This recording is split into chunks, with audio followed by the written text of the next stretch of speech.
Hey, what's going on, you guys? I'm back again, and this is from Fox News 8, Fox 8 News.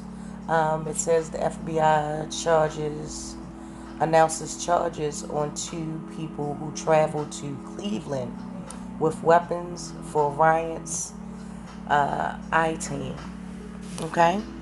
So, I'm going to play this video, and I'm going to link all the details in the description. So without further ado,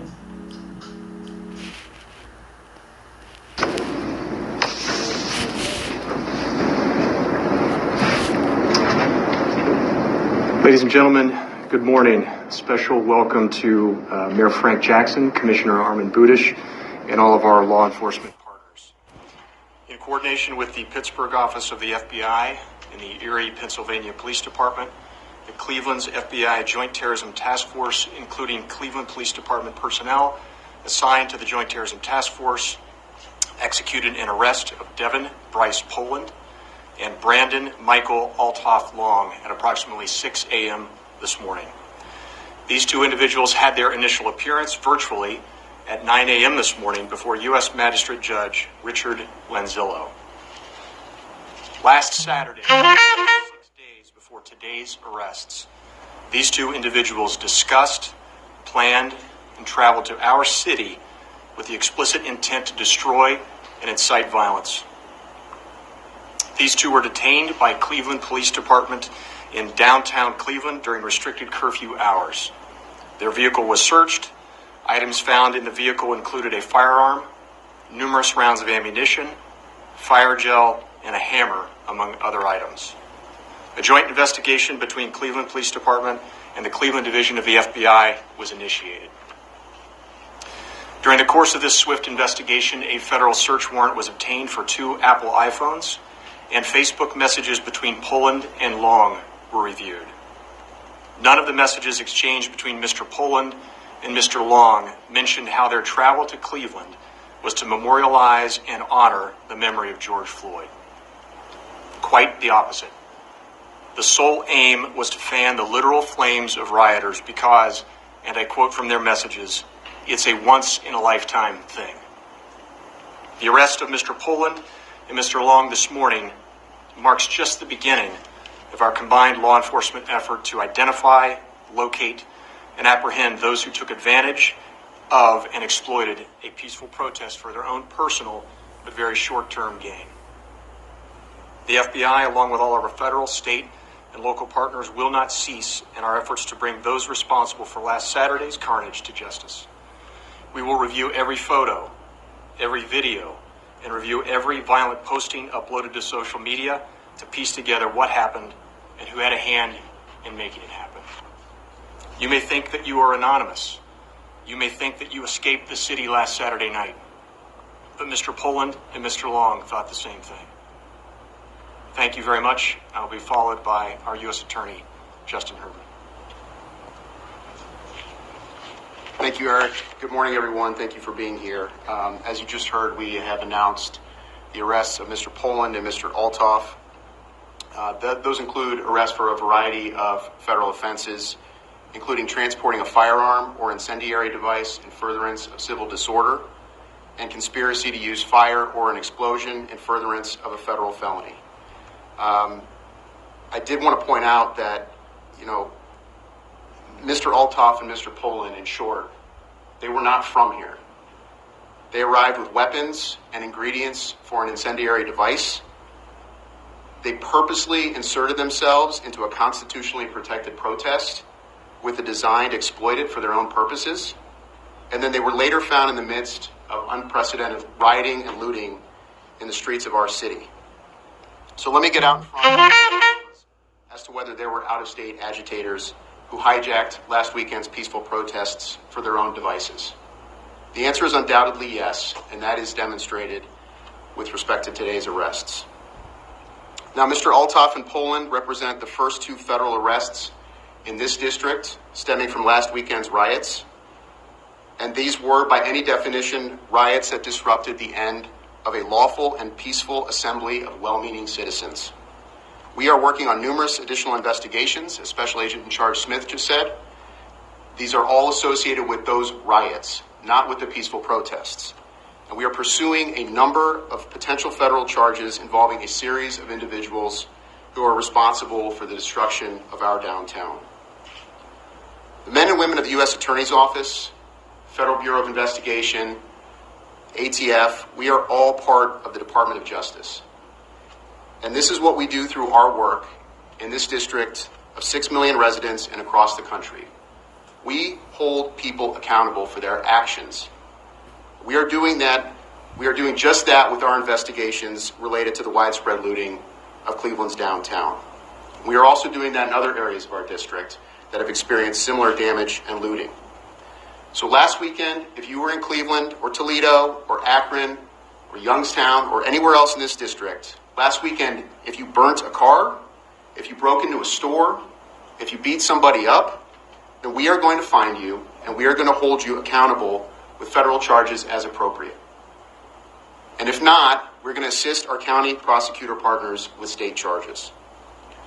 And our obligation to demand accountability does not stop with those who rioted and looted. We are still engaged in a consent decree with the Cleveland Division of Police. Accountability is a huge part of that process. And we intend to engage productively, as we always do with the city, on the events of last weekend. You will get no disagreement from anyone here on stage. I'm confident of that. That if there was behavior amongst police officers that departed from our own very high standards, or if there was a violation of any law, then you better believe they will be held accountable for that as well. The voices of the protesters and demonstrators from last Saturday and in several marches throughout this week, it echoes in our ears, but it also echoes in our hearts. I hear you, we all hear you, and I believe that we are all seeking the same thing: accountability, justice, and future days and nights that are free from fear, anxiety, and victimization. The people up here are all committed to ensuring that you continue to have the ability to do exactly what the founders intended: to peaceably assemble, to seek redress of grievances, to petition the government. We all swore to uphold the Constitution, which means that we swore to uphold your right to do so. And we will ensure that when you speak, you will be heard. Thank you. I will now turn it over to Chief Calvin Williams, Cleveland Division of Police. Okay, you guys just seen that. That was them. They are pressing charges against these two people. And we're going to continue with this article. It says, Cleveland, Ohio, the Fox 8I team has learned Federal Bureau of Investigations will announce charges on Friday. Two men who were caught with weapons and other items meant to cause destruction during the peaceful protest Saturday. The criminal complaint names Brandon Adolph Long and Devin Bryce Poland.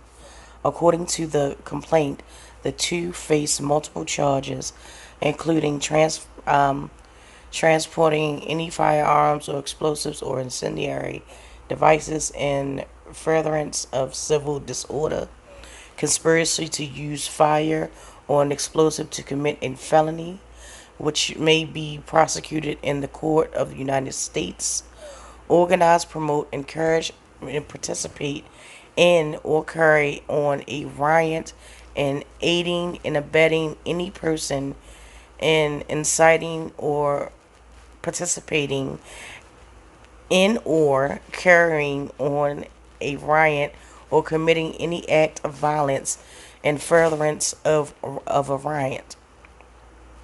According to the complaint, police questioned two men who were out past curfew that had been enacted when protests turned violent.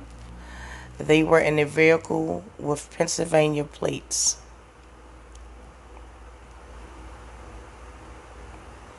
And this is the tweet. And these are the two men.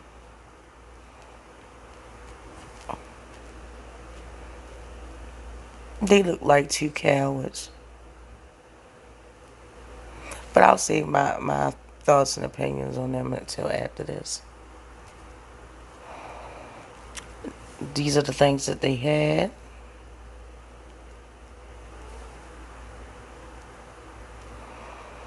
Mm-mm.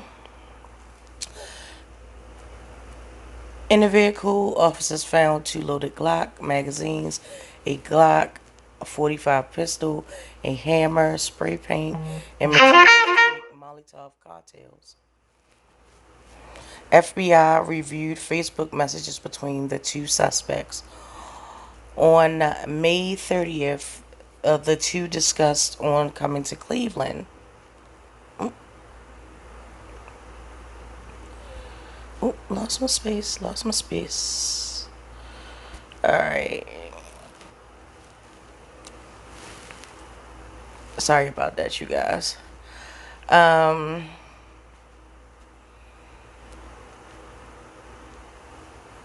Let me see. Let's go down. Okay.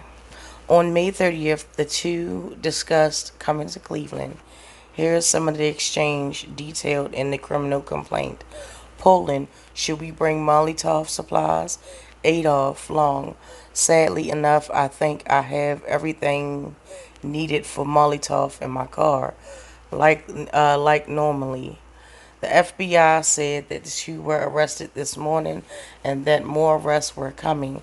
The FBI said they don't know if the two set any fires or caused any specific damage.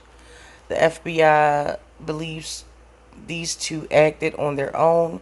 Both suspects have been Erie, Pennsylvania addresses. The work is just beginning. There are a lot of folks who came out with the intent to tear down our city, and we are not going to let that happen. Cleveland Division of Police Chief Calvin Williams said at the press conference. And this is his video. And I'm just going to play that really quick. Our city, you're not from here. Don't do this to our city. So I hope that question is put to bed, put to rest once and forever. But the work is just starting. There's still a lot of folks out there that came here with the intent to tear down our city. Okay, and